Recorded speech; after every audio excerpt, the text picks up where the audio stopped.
Hi, I'm Jesse Waters in for Bill O'Reilly, who's on assignment. We're broadcasting live from Houston at the site of the Super Bowl 51. Thanks for watching us tonight.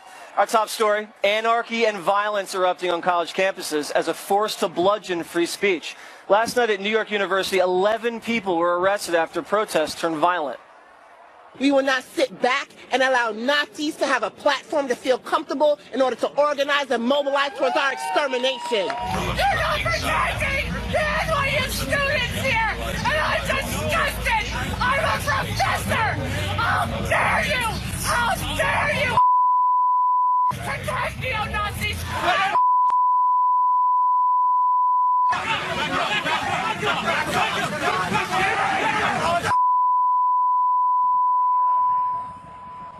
Wow.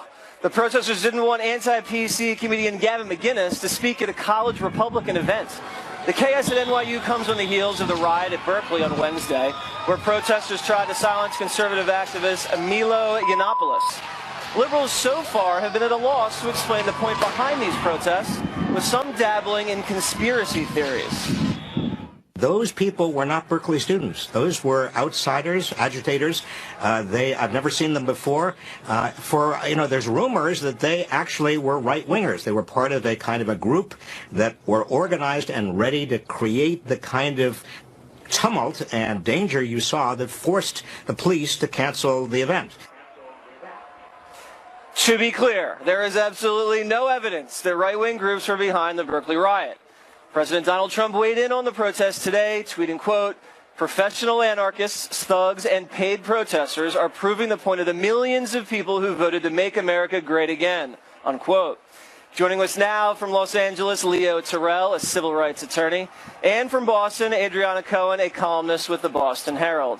So, Leo, I'll begin with you. It's my opinion that liberals on college campuses now resemble Islamist mobs, where they riot over rhetoric.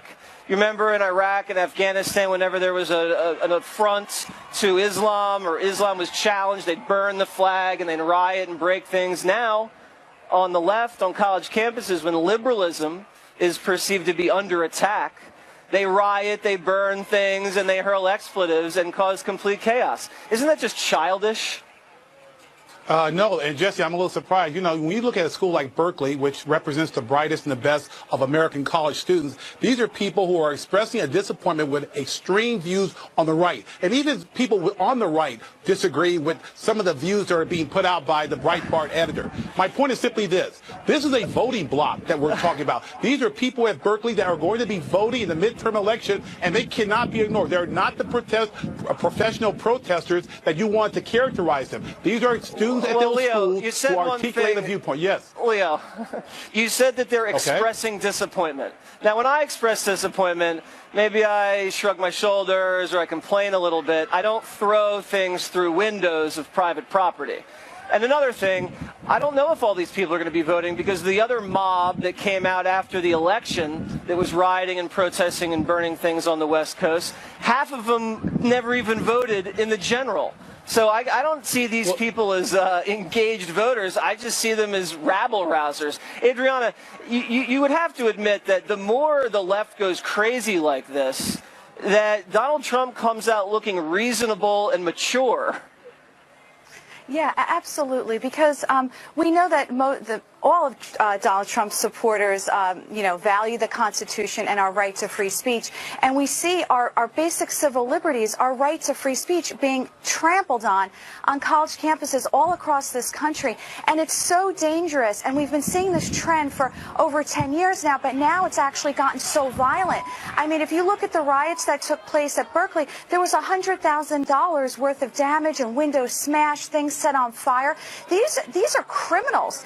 Some would even go as far as saying these aren't particularly voters, they're political terrorists.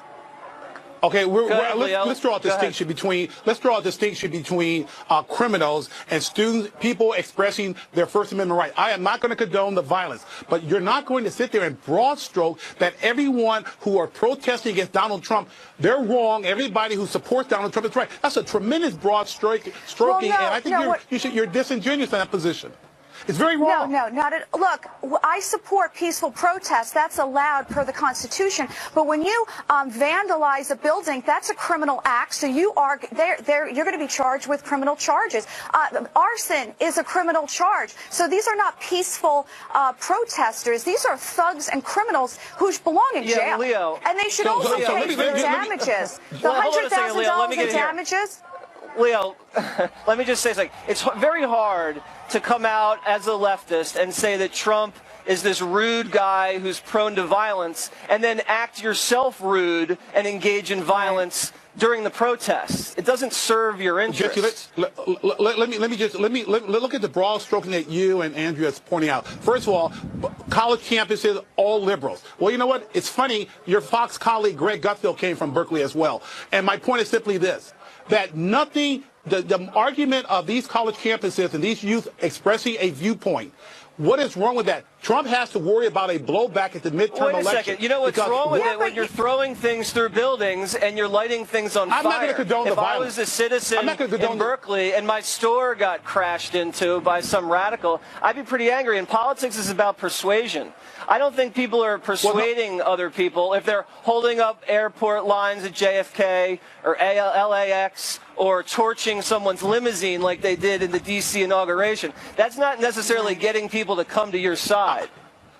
That is, and I'm not going to defend that. That's the misdirection of this argument. The argument is very simple. Civil disobedience has been part of this country's history, and more importantly, people are expressing, Jesse and Andrea, an outrage at the extreme arguments that Trump supporters are using. Trump is providing cover for the extreme right, and the extreme right is under his umbrella, and that is what these protesters are articulating. Listen, they are. The only extreme I see is on the left, because they've been responsible for almost every act of violence since the election. Did you hear what you just said? Last word, Adriana. Last word, Adriana. Yeah, absolutely. I mean, what's happening here is the left is censoring conservative speech. I mean, Leo, you can't defend that. Our rights are being violated. I mean, these speakers are being, shut out. They're not able to express their First Amendment rights. I mean, you know that that's wrong.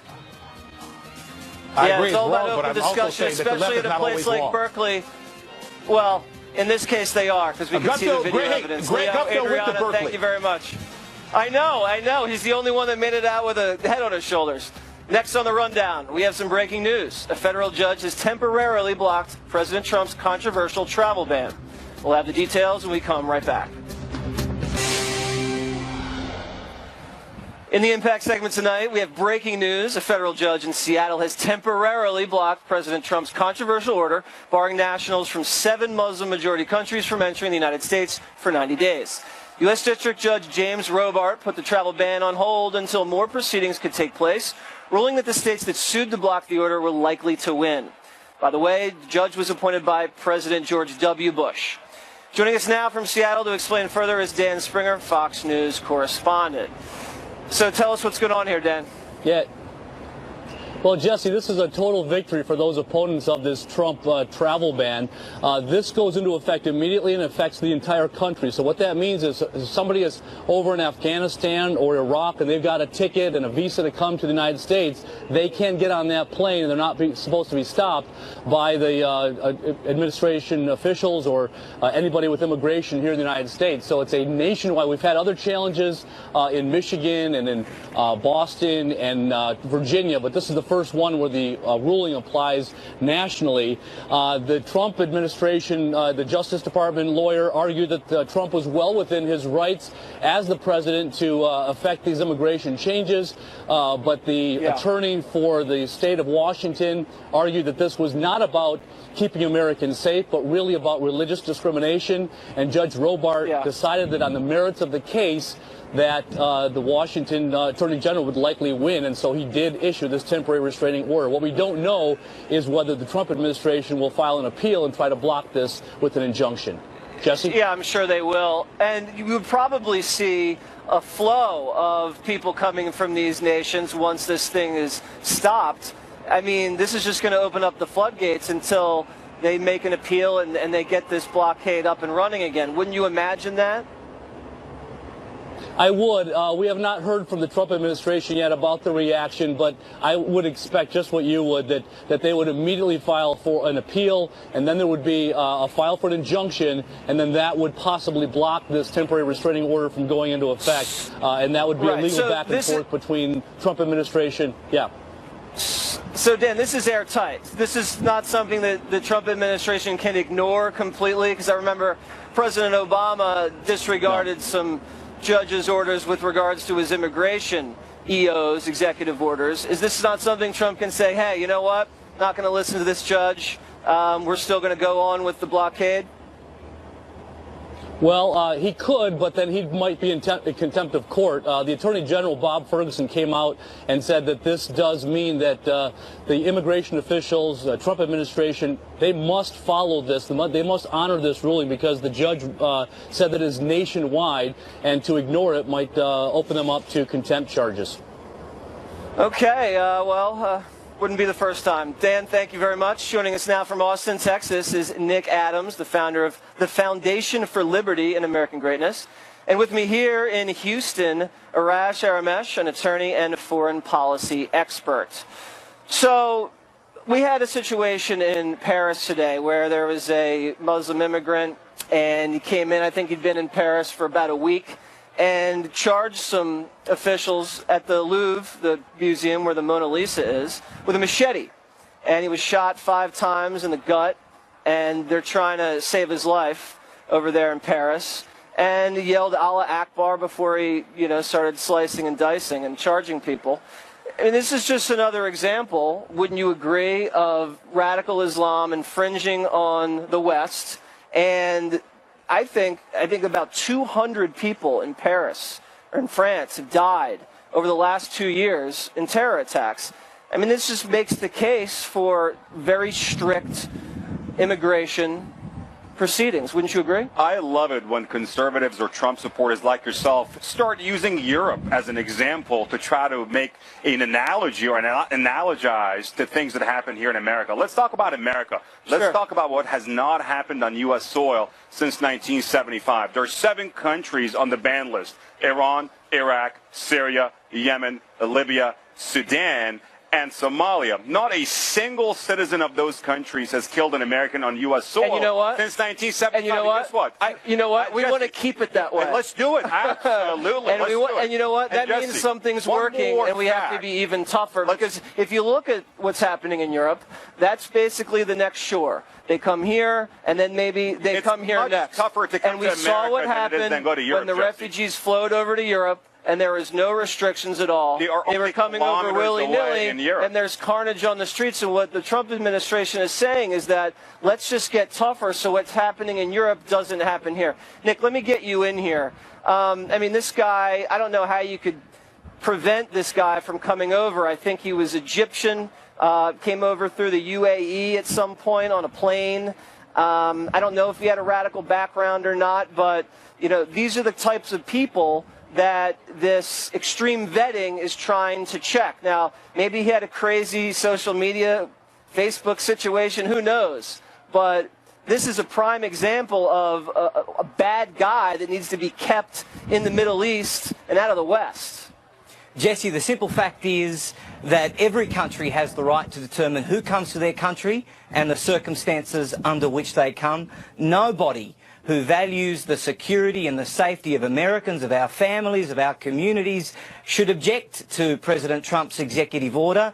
Thank God that finally we have a president that's more interested in protecting our families and protecting our country than protecting our feelings. Thank God that we finally have a president that's interested in kicking butt rather than kissing it.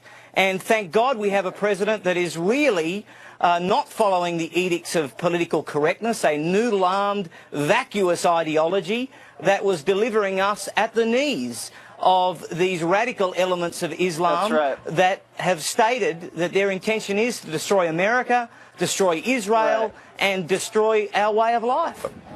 I agree. I mean, there's nothing un-American about keeping people safe. And let me give you an analogy, since you disregarded my last brilliant analogy.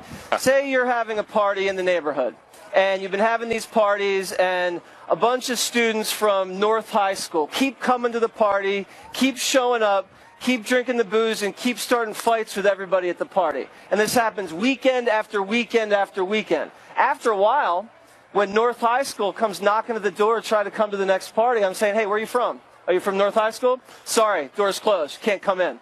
As simple as that. Well, That's what the temporary I have a wager for ban you. is. I want you to do this. Yeah. You travel a lot. I want you to go to Stanford, go to Harvard, go to MIT, go to Caltech, go to Princeton, and do me another favor and go to a lot of other universities. Go to the nearest hospital near you. See how much immigrants have contributed to this country.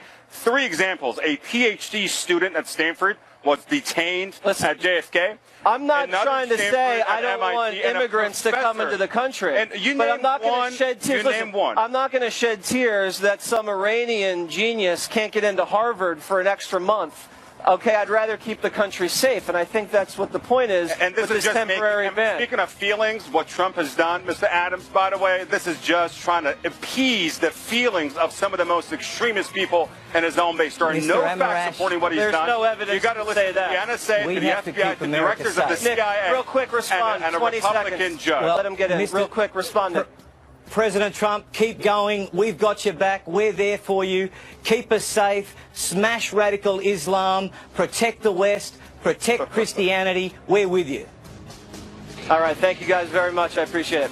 We'll have more on the travel ban developments later in the program. Directly ahead, though, sanctuary cities just suffered a major setback. We'll have a report in a moment.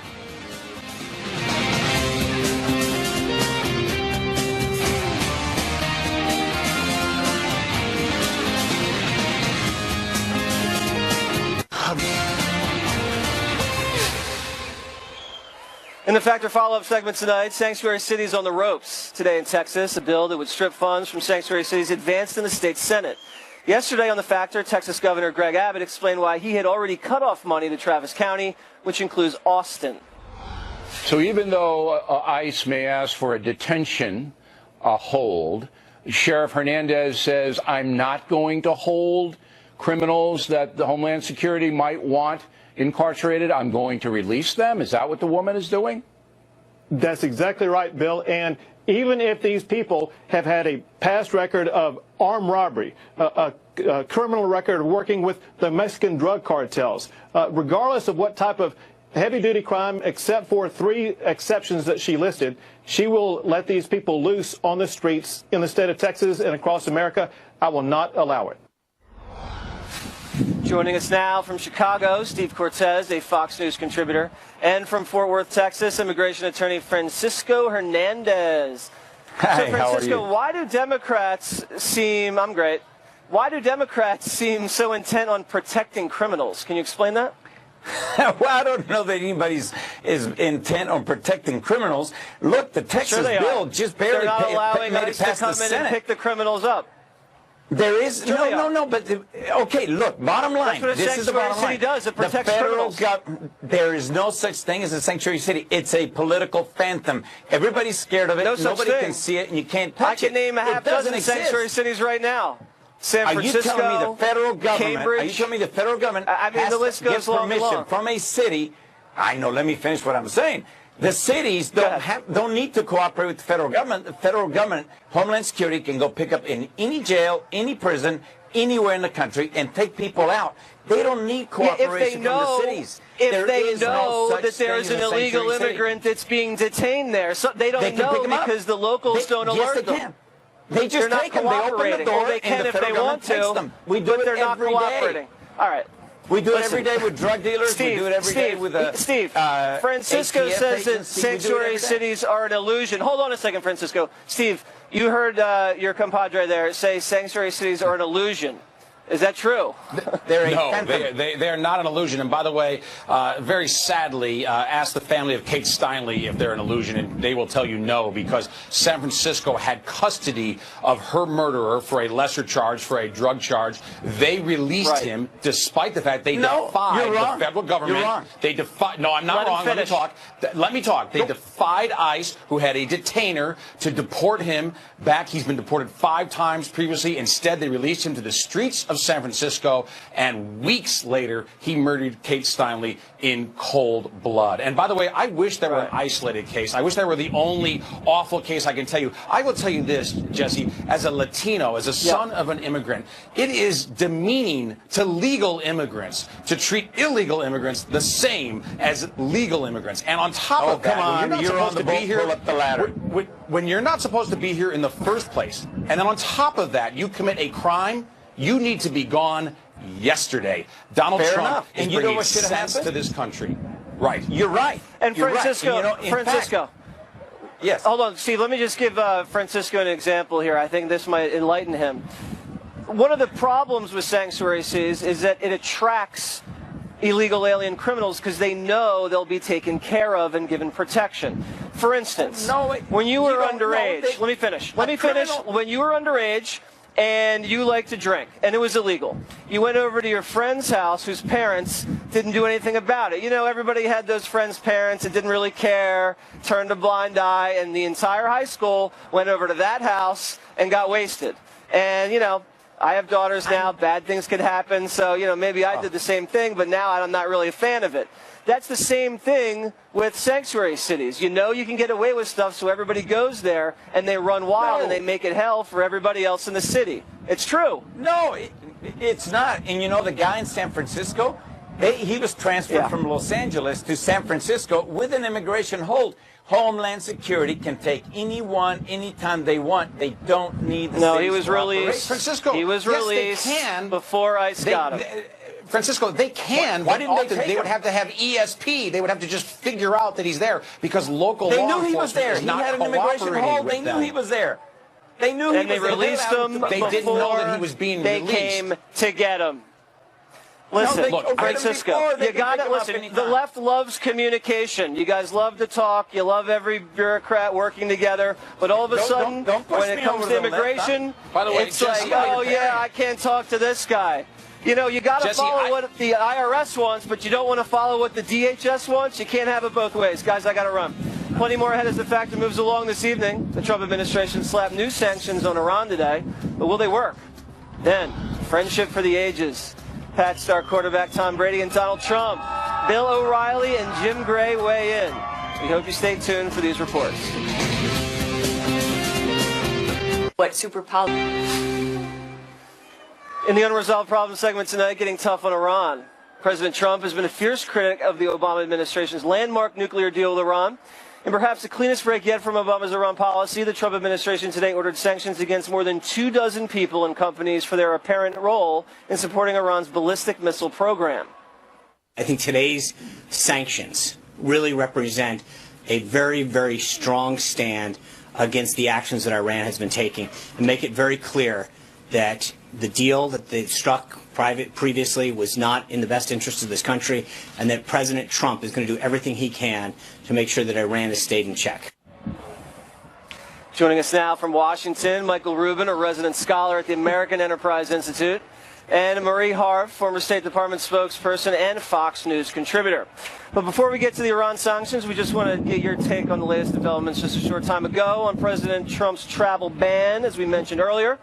Federal judge in Seattle has temporarily blocked it, and just moments ago, a spokesperson for the Department of Homeland Security said, quote, "We do not comment on pending litigation as a matter of policy." So, Marie, you must be pumped up about this judge's injunction. George W. Bush appointee judge, never thought you'd probably agree with him, did you? We all have strange bedfellows now. That's one thing I'm learning in these first 2 weeks of this administration. Look, this is what happens when you do policy making without talking to people who actually have to implement these policies. This is really, we've seen 2 weeks where the Trump administration is doing a lot of big things. A lot of his supporters like that. But when the rubber meets the road, that's why you're seeing not just judicial rulings that have put some stays on some of this, but also career experts. I know you don't like bureaucrats, but career experts who actually have to implement these policies saying, wait a second, we need to take some time and talk through how this is actually going to work. And that's how you get things like you saw today. Well, he's not just doing big things, he's doing big league things, Marie. That's the way we describe it, big I haven't started league. using that word yet. I'm trying to hold off on that. Okay. And you know what? Anytime Obama did anything, the lawyers gummed up the works as well, so it goes both ways. Everybody's going to sue everybody these days. Michael, what do you think about this injunction? It looks like Americans are less safe because of it. Don't you agree? Well, absolutely. But, you know, the judge doesn't make the very real problems go away. These 7 countries are the countries with which we have the most problems with doing vetting, either because we don't have diplomatic representation or because our cooperation with their security forces leaves a lot to be desired if we can trust them at all. The other thing, I'd be very worried on the left for people to say, hey, you can't discriminate on the basis of national origin, because what they risk doing is throwing the entire visa lottery under the bus at the same time. Right. And speaking of one of these countries is Iran. Some of these people can't come here now temporarily for 90 days. And Iran just had these sanctions slapped on them big time, big league as we say, Marie, because of this ballistic missile test. And I think this is the 5th ballistic missile test since the nuclear deal was signed. And they've also been hassling ships off of the coast. So I don't see the Iranian nuclear deal changing the Iranian regime's behavior whatsoever. In fact, I believe more ballistic missile tests have happened since the nuke deal than I can remember beforehand. I mean, these sanctions, it's got to be a good thing. I mean, the Obama administration tried so hard to not do anything to upset the arrangement with the nuclear deal, and they, kind of danced around any violation of UN resolutions. These ballistic missile launches violate UN resolutions, Marie. I mean, you can't be happy with what's going on there.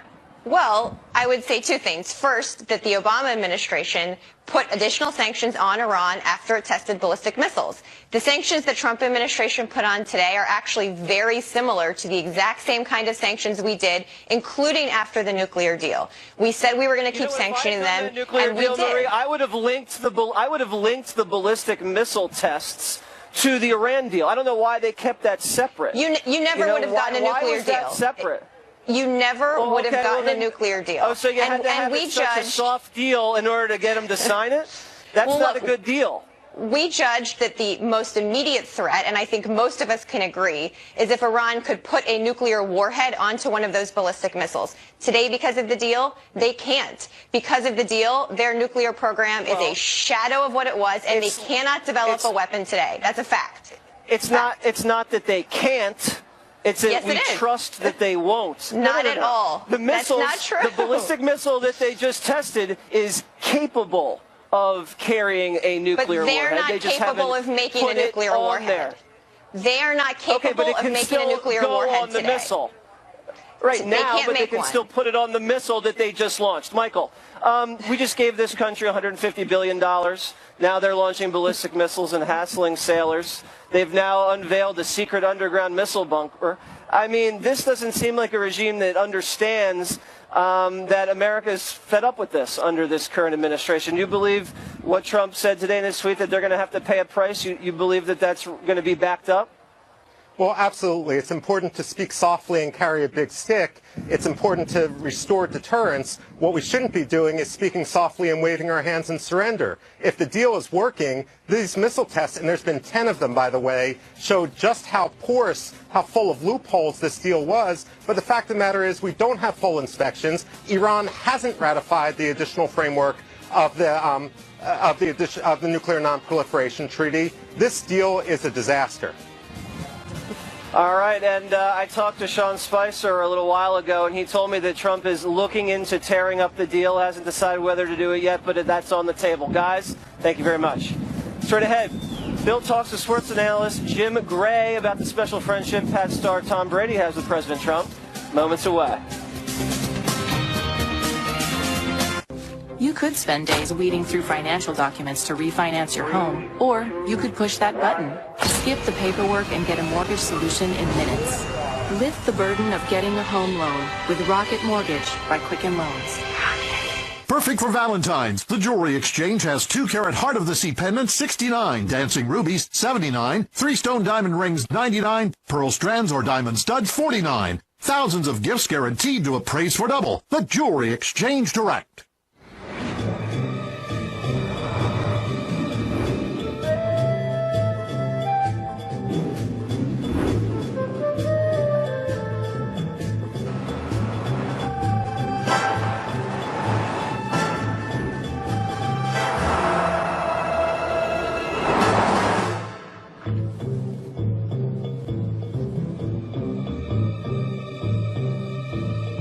Land Rover, above and beyond. Daily Factor, the #1 cable news show for 16 years and counting.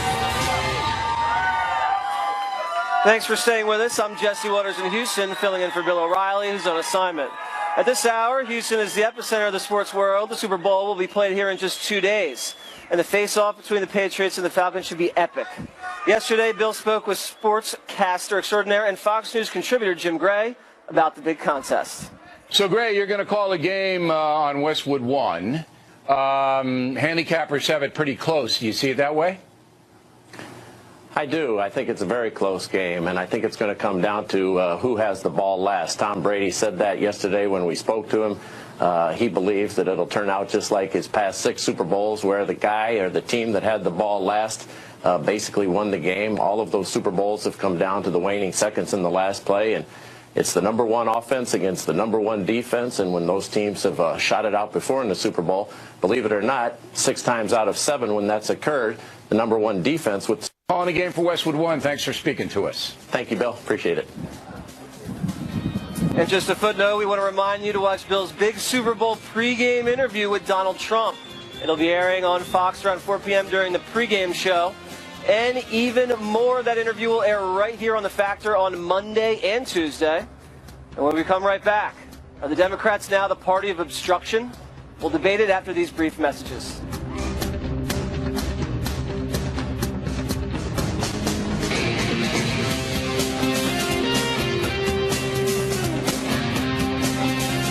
This program is brought to you by ServPro, helping make fire and water.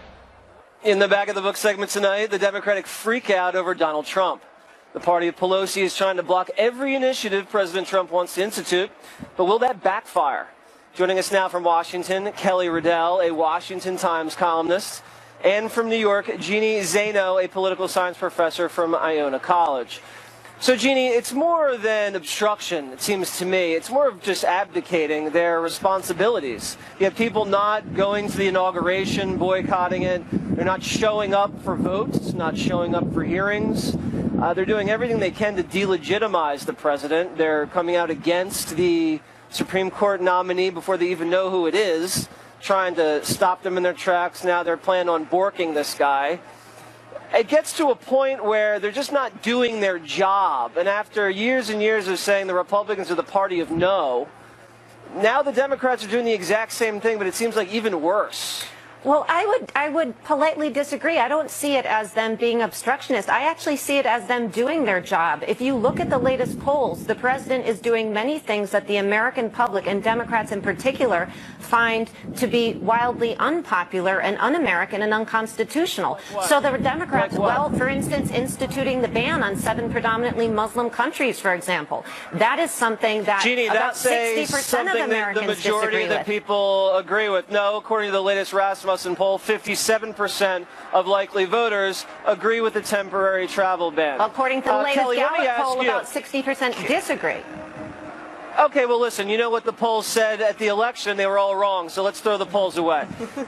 Kelly, tell me, midterm elections are coming up in 2 years, and in the Senate, we could see a supermajority if the Republicans do well in states they're expected to do, because the Democrat senator seats, those are in some of the red states that Trump won. If they continue to obstruct and yell and scream and name call, they're in real trouble in these next midterms. Do you agree with me or not? I definitely agree with you. Listen, there's 25 seats up for grabs for Democrats in the Senate, only 8 up for grabs that are Republican seats. If you narrow that down, 10 of those 25 seats are from states where Donald Trump won. If you whittle that down even more, 5 of them are from states in the Midwest, in flyover country, Indiana, West Virginia, Missouri, North Dakota.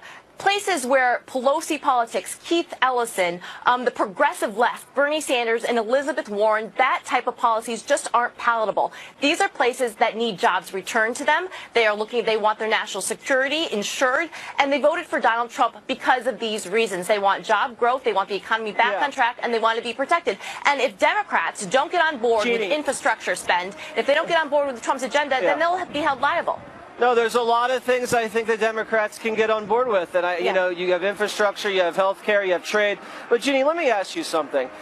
Kelly just mentioned a few names. You have Pelosi and crying Chuck Schumer now as the face of the party. And not only that, you have people like Madonna saying she wants to blow up the White House, and Sarah Silverman, this comedian or something, saying that we need a coup to take down Trump. These faces of the party are really hurting the brand.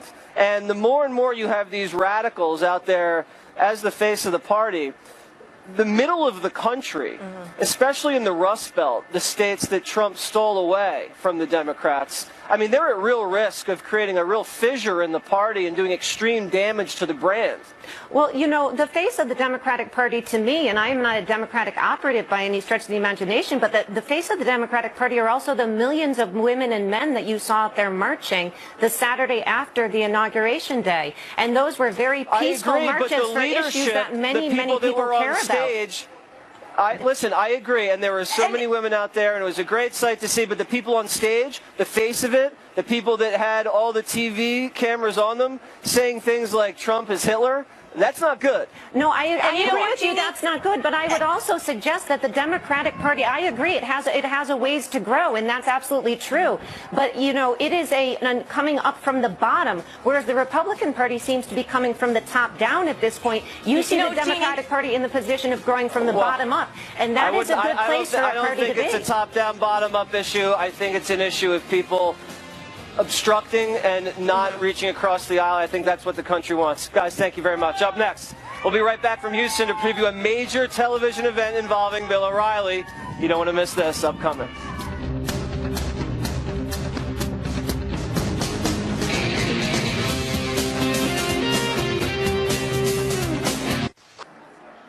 Before we go tonight, a very few important reminders. I'll be doing my show here from Houston tomorrow night as Super Bowl fever builds to a boil. I've been out here a couple of days having fun, meeting lots of people, and doing my Water's World thing. Before I came out here, I asked some folks what they know about the Supreme Court. Check this out. Who is this? This is Kellyanne. Kellyanne Conway? Yeah, Kellyanne Conway. No. That's somebody's grandma. I think it's someone's grandma. Making cookies?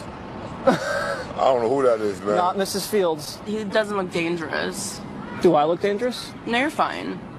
For now. Is that Paul Ryan? He sort of looks like Paul Ryan. He looks like a chubby Paul Ryan. I'm glad you know who Paul Ryan is. Is that O.J. Simpson? No. That's not the juice. Unbelievable. There are going to be much more of that tomorrow night at 8 p.m. Eastern on Water's World. Then on Sunday, it is a world exclusive. The big Bill O'Reilly, President Trump Super Bowl interview everyone's been waiting for.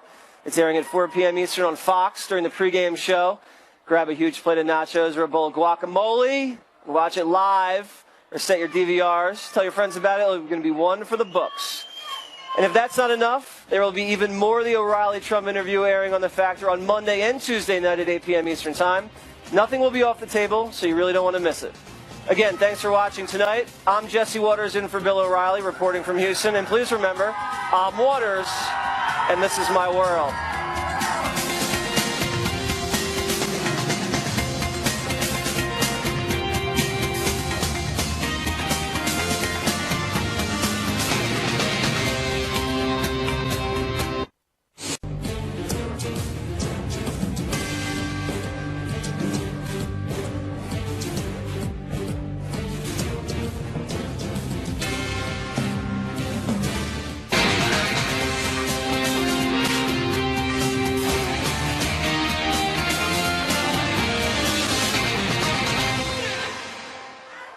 Hi, I'm Jesse Waters in for Bill O'Reilly, who's on assignment.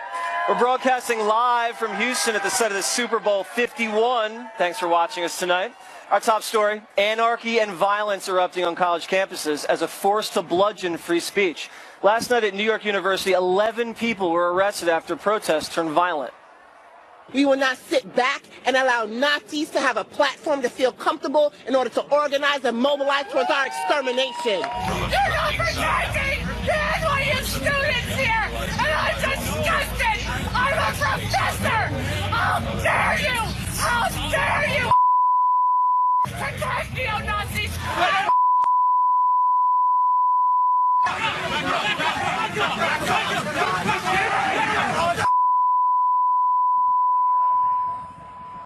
Wow.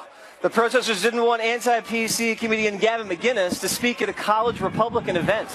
The chaos at NYU comes on the heels of the riot at Berkeley on Wednesday, where protesters tried to silence conservative activist Milo Yiannopoulos. Liberals so far have been at a loss to explain the point behind these protests, with some dabbling in conspiracy theories. Those people were not Berkeley students. Those were outsiders, agitators. I've never seen them before. There's rumors that they actually were right-wingers. They were part of a kind of a group that were organized and ready to create the kind of tumult and danger you saw that forced the police to cancel the event. To be clear, there is absolutely no evidence that right-wing groups were behind the Berkeley riot. President Donald Trump weighed in on the protest today, tweeting, quote, "Professional anarchists, thugs, and paid protesters are proving the point of the millions of people who voted to make America great again," unquote. Joining us now from Los Angeles, Leo Terrell, a civil rights attorney, and from Boston, Adriana Cohen, a columnist with the Boston Herald. So, Leo, I'll begin with you. It's my opinion that liberals on college campuses now resemble Islamist mobs, where they riot over rhetoric. You remember in Iraq and Afghanistan, whenever there was an affront to Islam or Islam was challenged, they'd burn the flag and they'd riot and break things. Now, on the left, on college campuses, when liberalism is perceived to be under attack, they riot, they burn things, and they hurl expletives and cause complete chaos. Isn't that just childish? No, and Jesse, I'm a little surprised. You know, when you look at a school like Berkeley, which represents the brightest and the best of American college students, these are people who are expressing a disappointment with extreme views on the right. And even people on the right disagree with some of the views that are being put out by the Breitbart editor. My point is simply this. This is a voting bloc that we're talking about. These are people at Berkeley that are going to be voting in the midterm election, and they cannot be ignored. They're not the professional protesters that you want to characterize them. These are students at those schools you said who one articulate a thing, viewpoint. Yes. Leo, you said that they're expressing disappointment. Now, when I express disappointment, maybe I shrug my shoulders or I complain a little bit. I don't throw things through windows of private property. And another thing, I don't know if all these people are going to be voting because the other mob that came out after the election that was rioting and protesting and burning things on the West Coast,